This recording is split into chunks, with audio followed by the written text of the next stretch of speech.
I want to talk to you on the 2 Sundays that I'm going to be with you, as it were, virtually, about 2 very important continuers, if you like, of the work that I was talking about last year. Last year we were talking about the Oxford movement and the great characters who gave us the sort of practice of Anglican faith and worship that we currently enjoy. When I came to I was slightly concerned that perhaps some of the figures that I'd chosen might be a little bit obscure to us, but then I remembered when I came to St. Thomas's, the incredible range of different divines from different seasons and different places, including, I think, Savonarola and people like that, who decorate the pulpit and the screen into the chancel and sanctuary of St. Thomas's. And so I know that those who were responsible for the decoration of St. Thomas's, conceiving it as a teaching space and a worshipping space as a church, were conscious of the power of Christian biography by the way in which particular figures and characters in Christian history, and in the particular the Christian history of our own tradition, are able to inspire us and to point the way for us. And the 2 characters that I have proposed for the talks this year are Bishop Edward King and Dom Gregory Dix. Now, when I come to talk about Dom Gregory Dix, there are more immediate connections with the United States of America, and I want to talk to you a little bit about that and about his role in building up, in particular, the Benedictine life in the United States, from where Gregory Dix was in England. He was a Benedictine monk in the Church of England at a famous abbey called Nashdom, as well as a very interesting and important liturgist who formed the way in which we worship today in all sorts of different ways. Today's character, though, is a character who did not have such significant connections personally with the United States. Although we will find out as the talk goes on that, in fact, one of the most important aspects of his life and ministry, his trial for ritual offences, which took place between 1888 and 1890, attracted an enormous amount of interest across the Anglican communion. And we know from a recent biography that's just been published that even in the Catskill Mountains, groups of Episcopalians were praying for Bishop King and for a right judgment in his trial over ritualist offences. And so, although King was not personally involved with the church in the United States, he was a person whose fate and whose work was of great interest to Episcopalian Christians, and particularly to Episcopalian Christians who had been formed in the High Church, in the Catholic tradition of the Episcopal Church, such as you continue to sustain at St. Thomas's, and which is sustained also in places like Nashotah House and so on, in that way. So there was a significant connection, and people were interested in what King was doing. When I talk about King's work, you might say, well, in some respects, these are the sort of things we'd expect a bishop to do. These are the sort of things we'd expect a person who was teaching people how to be priests to do. But I think it's very important that we remember at the very beginning the degree to which the understanding of what a bishop was and the understanding of what it meant to train and form clergy to work in parishes is a relatively recent thing in the Anglican tradition. It's certainly the case that in England, right up until the 19th century, there were no special institutions, or only very tiny ones in a few very faraway places, for training clergy to be priests. It was considered enough simply to go to Oxford or Cambridge and to undertake a university degree. And by the time that the Oxford movement, which I talked about last year, had really bedded down in the Church of England, people began to think that this really wasn't enough, that there had to be proper spiritual as well as intellectual formation for those who were going to be priests and to undertake the pastoral office. And in the 19th century, there was a bit of an agitation, a bit of a movement to make sure that clerical formation was improved, and a chair was founded at Oxford, a professorship, the professorship of Pastoral Theology, which still exists to this day. But although there was a desire to improve the system, there wasn't a personality to really drive that forward. And the really important thing about Bishop Edward King was that he was the personality who identified that need and fulfilled it by his own work. He was the founder of St. Stephen's House, the college of which I've been principal, as Father Luigi said, since 2006, founded the college in 1876.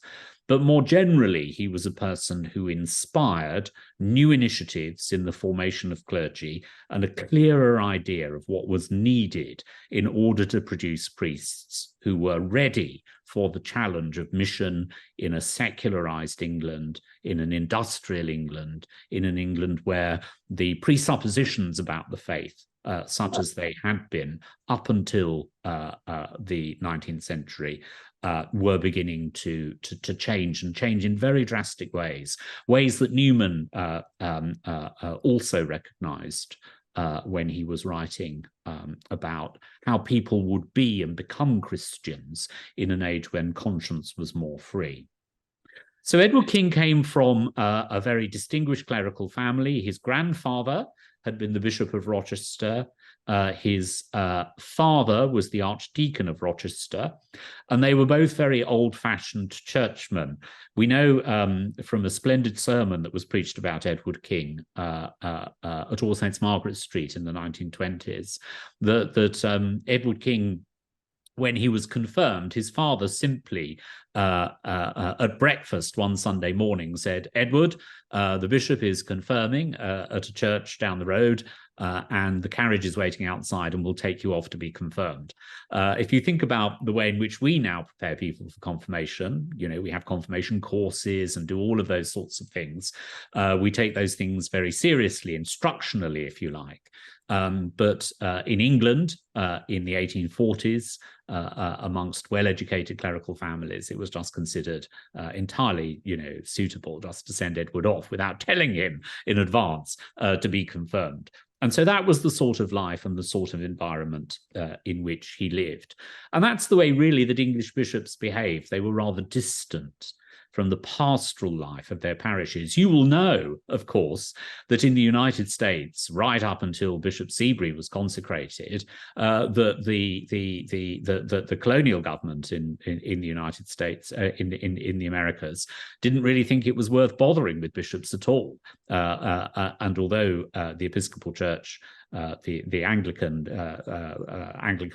faith and practice was established in many parts of the territory of what became the United States before the War of Independence. Nevertheless, there were no bishops sent, and the need for bishops was something that was only supplied after independence. And the bishops initially, as you may know, approached the Danish Church. But because of the intervention of Martin Routh, who was an old-fashioned high churchman who was president of Magdalen College in Oxford, they in fact went to the Scottish bishops, and so the American church received the episcopate from the persecuted because it was quite Jacobite church in Scotland, and so the episcopate began. So really Edward King, in his work, as a priest and then as a bishop, was trying to rethink what a bishop's role might be in a society where attending the House of Lords, attending court and all those sorts of things was no longer actually enough, that the bishop had to be what we now call in the Church of England a leader in mission, an evangelist, a pastor to his people.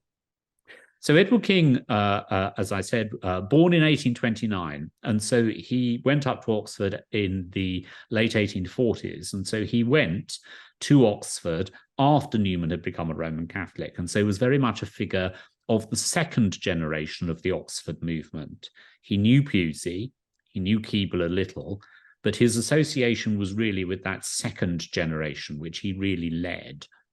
And he had three really important roles as a priest and as a bishop in the Church of England. So his first role, which he undertook in 1863, was to be principal of the college at Cuddesdon. Cuddesdon was the first proper theological college in the Church of England. As I said, lots of people had been thinking lots of people had been thinking that theological education needed to change and improve in the Church of England. And one of the ways in which this happened was by people thinking about how theological education took place elsewhere. And people read and visited seminaries on the continent. And in particular, they were interested in the way in which the clergy were trained in France. In Italy to some degree, and also in Spain. Seminaries were places which were very often places where you went when you were really very young, 11, 12, 13. They were like schools, which had an upper class of those who were being prepared for ordination at the top of the school, if you like. Whereas French seminaries had always just been for adults who were being prepared for the priesthood. And so in Cuddesdon, which is a village outside Oxford, a college was founded in the 1850s. But it struggled, like all of these places. It was a bit too small. It didn't have quite enough money, and so on and so forth. And it needed an animating principal, if you like. And the animating principal that they got was Edward King, who had been doing pastoral work in Oxfordshire and took over the college. And he transformed it. And he transformed it in a very particular way. He transformed it because of the force of his personality, the sanctity, the evident sanctity and devotion of his life of prayer, and also because he had a great empathy with young men. He was able to draw out of young men who were idealistic, who were very often a bit bigoted, who were very often a bit pastorally insensitive, a true softness of character, a true softness in the sense of an accessibility, a pastoral accessibility, a sense of the smell of the sheep, if you like. And his work at Cuddesdon was outstanding in that respect. Cosmo Lang, who went on to be Archbishop of Canterbury in the 20th century, mentions making a visit to Cuddesdon and feeling terribly intimidated by the way in which he was surrounded by, he was from a Scottish background, surrounded by all these young men in cassocks. And it was all very churchy, and he was very off-put. And he tells a story about how Edward King sat next to him and put him at his ease and enabled him to feel, well, perhaps ordination and training here might be for me. And Cuddesdon became a great centre of his life. So you'll know from your own experience and from where your own clergy come from, colleges like Nashotah, the big seminary like Virginia and the Seminaries Union and so forth in general in the United States, that training in seminaries is something that's of great importance to those who've attended. And King really is the first person who actually sets himself apart really as a spiritual leader of those who are going to be ordained, and made an enormous impact in the Church of England in that respect. The second way in which King made an enormous influence was his second job. He went from being the Principal of Cuddesdon to being the Professor of Pastoral Theology at Oxford, and his job was to lecture those in the university who were being prepared for ordination.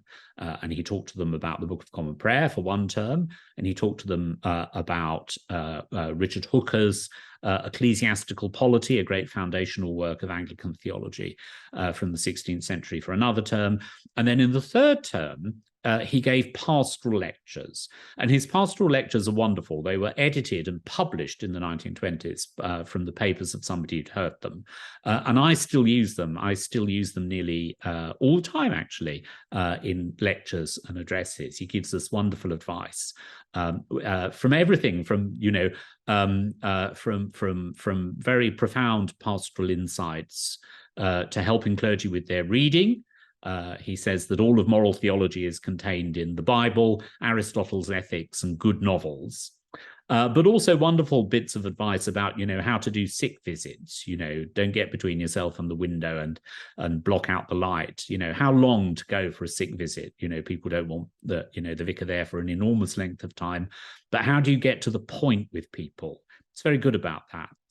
Always try to get to the point, different classes and sorts of people, how to help them, how to sustain them, and what the particular pastoral issues are in dealing with the sick, with the aged, and so on and so forth. Great human advice. And when King went on to be a bishop, he didn't spend all his time sitting in his palace. In particular, he was very pastorally concerned with those who were most disadvantaged. There's a famous account of how he went to visit a young man who had been condemned to death in Lincoln prison for murdering his girlfriend, and how King visited him systematically, and in the end confirmed him and gave him communion on the eve of the day of his execution, and was with him right to the end. So he was by no means a pastor who inhabited, as it were, an ivory tower in that sense. So Edward King in the 1860s, Principal of Cuddesdon, a person who enabled, for the first time, Anglican Christians to see what it might be like to have people formed in these colleges and then sent out properly prepared for ordination. And that preparation was spiritual. He put a great emphasis on the sacrament of confession, on meditation, of silent prayer, reflecting on the scriptures, but making sure that those who were ordained were recollected and knew what they were doing, if you like. So partly practical, but most intensely spiritual.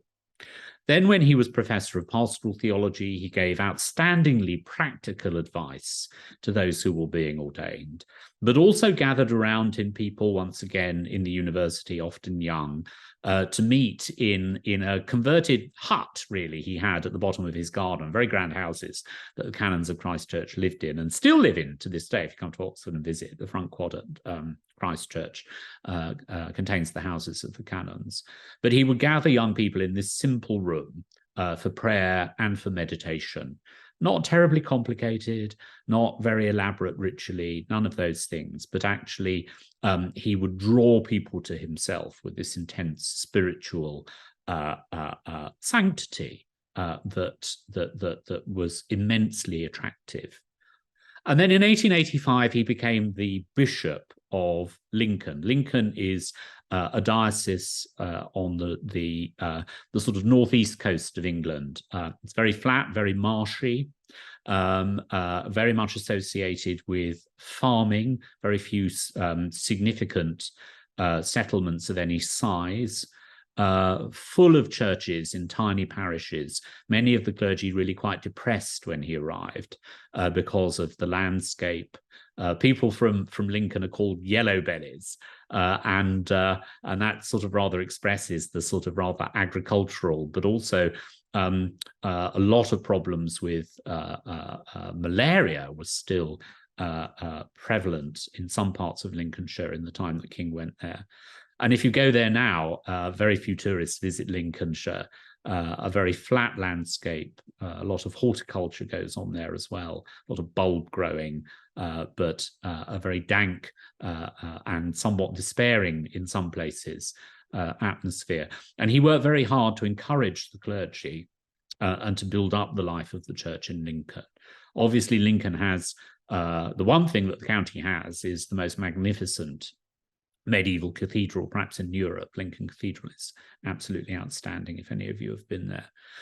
But King worked for 25 years as Bishop of Lincoln to build up the spiritual life of the diocese and to show himself as an exemplary pastoral bishop. Always present for people, always present for his clergy, always present for lay people, exercising a real ministry of contact. It used to be said that right up until, probably about 20 or 30 years ago, there was a picture of Edward King in nearly every sacristy of a country church in Lincolnshire, had an enormous influence and impression, if you like, spiritually on those who encountered his work. One of the most important things about him was that although in Oxford he was rather mocked for being not very intellectually distinguished. He didn't have a first in greats and Latin and Greek coming out of his ears, but he did have something that very few people in Oxford in his time had, which was a really good knowledge of modern languages. He knew Italian and he knew German and he knew French.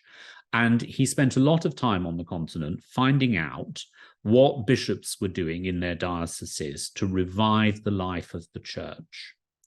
He collected a lot of pastoral letters written by bishops on the continent. And in particular, he was a great admirer of a German bishop called Bishop Seiler, who was Bishop of Regensburg and who himself had written a lot about pastoral theology. I have his book on pastoral theology. It's a very thorough 3-volume work on pastoral theology, which includes a section on the pastoral theology of bell ringers, as well as the pastoral theology of the sick and so on and so forth. A remarkable and inspiring book, part of that great 19th century revival of pastoral and spiritual life, people saying that the church couldn't go on as she had done, that many of the old structures of the church have been swept away by 30 years of revolution and Napoleon and all of those things, and that a fresh start needed to be made. And one of King's greatest gifts to the Church of England and also to the Anglican Communion was to reconceive the role of a bishop in a broader sense than one would get from just the purely insular tradition. So important for all of us in that sense.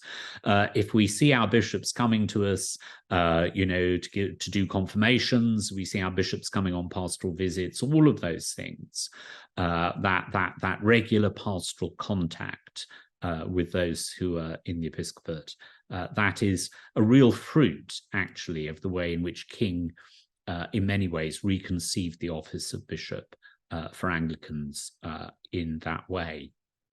The last thing I want to say about King, which is one of the most important things, is that he was, as Bishop of Lincoln, tried for ritual offences by the Archbishop of Canterbury. There was a great deal of shenanigans about all of this. It was not entirely clear whether the Archbishop had the right to do this or not. But for 2 years, King was prosecuted by Protestant associations in the Church of England for ritual offences. Now, these ritual offences were things that I think you could probably take pride in saying happen at every single celebration of the Eucharist at St. Thomas's Fifth Avenue, and certainly do at St. Stephen's House. But these were things that people were attempting to have made illegal in the Church of England. So Bishop King, when he celebrated the Eucharist, used to have lighted candles on the altar. When he celebrated the Eucharist, the verse, the Agnus Dei, which you will be familiar with, O Lamb of God that takes away the sins of the world, Agnus Dei qui tollis peccata mundi, that was sung at a celebration. That was one of the things for which he was prosecuted, people saying that this was not part of the doctrine of the Church of England. He celebrated the Eucharist facing east, as you'll be familiar with, where the high altar is at St. Thomas's. And he also used to make the sign of the cross when he blessed the people and when he made the absolution. And for 2 years, he was tried for these offences. And in 1890, very largely, the Archbishop of Canterbury allowed the practices that Bishop King had carried out. The only one that was banned, which is still technically banned in the Church of England, although nobody takes any notice of this whatsoever, is making the sign of the cross at the blessing. The Archbishop of Canterbury said this had to be discontinued. Bishop King did discontinue doing this. But it's amazing to think that not that long ago, only 130 years ago, all of these practices were still so controversial in English Anglicanism that there had to be a trial of a bishop before the Archbishop of Canterbury to decide whether they were lawful or not.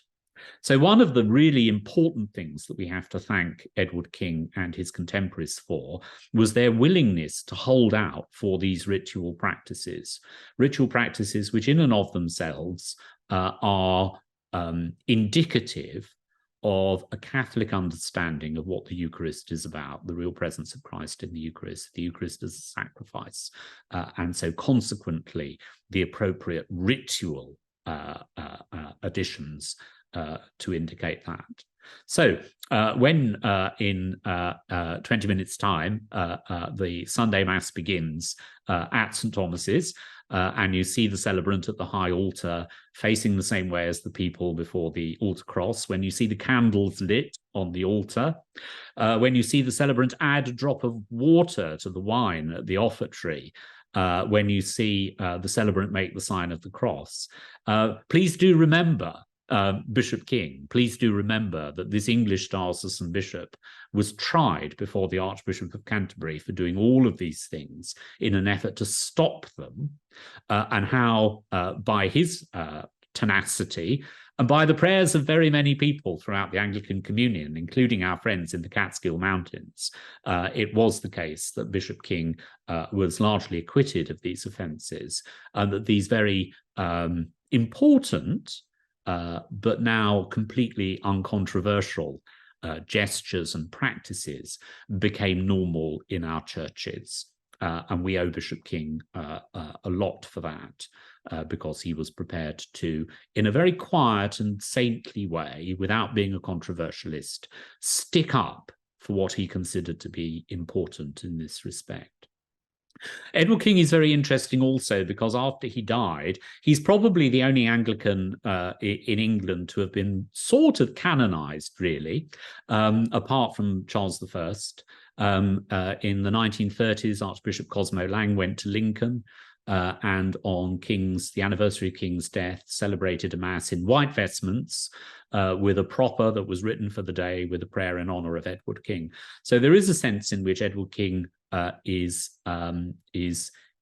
as near to formal canonization as the Church of England is able to do.